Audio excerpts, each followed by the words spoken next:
Deslocou o lançamento no fundo para Júlio César, tentou girar, passou pela marcação do Luiz Gustavo, entrada na área, pé direito, a bola desviada, pênalti!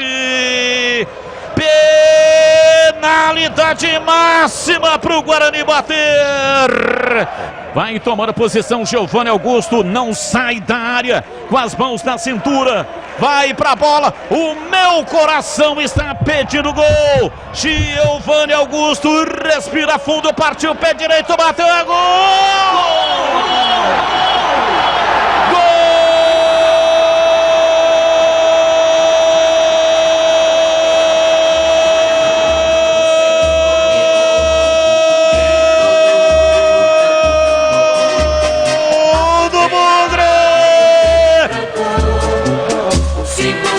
A marca de 30 minutos passados, primeiro tempo.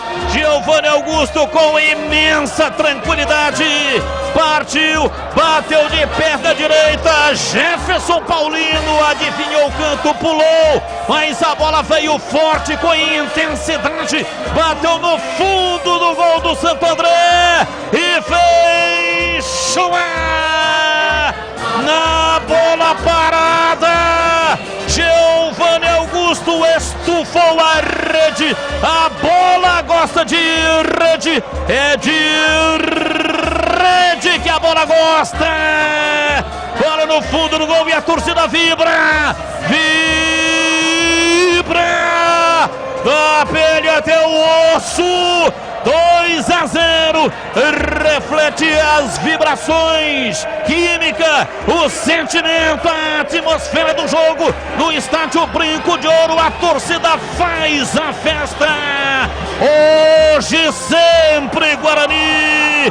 Giovanni Augusto, Giovanni Augusto, Giovanni Augusto, Giovanni Augusto, Giovanni Augusto, Giovanni Augusto, Giovanni Augusto, Giovanni Augusto, Giovanni Augusto, Giovanni Augusto, camisa 10.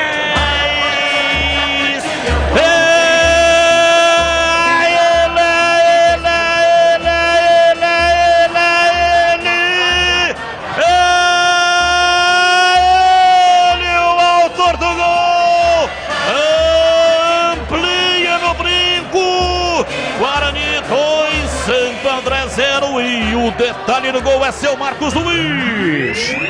Olha, Batista, quem disse que não tem pênalti bem batido? Aliás, deu pro torcedor lembrar um pouquinho o Fumagalli, aquela respiração funda que o Fumagalli fazia antes da cobrança do pênalti. E o Giovanni Augusto da mesma maneira, olhou, encarou exatamente o Jefferson Paulino, goleiro da equipe do Santo André, e fuzilou a meta do Ramalhão.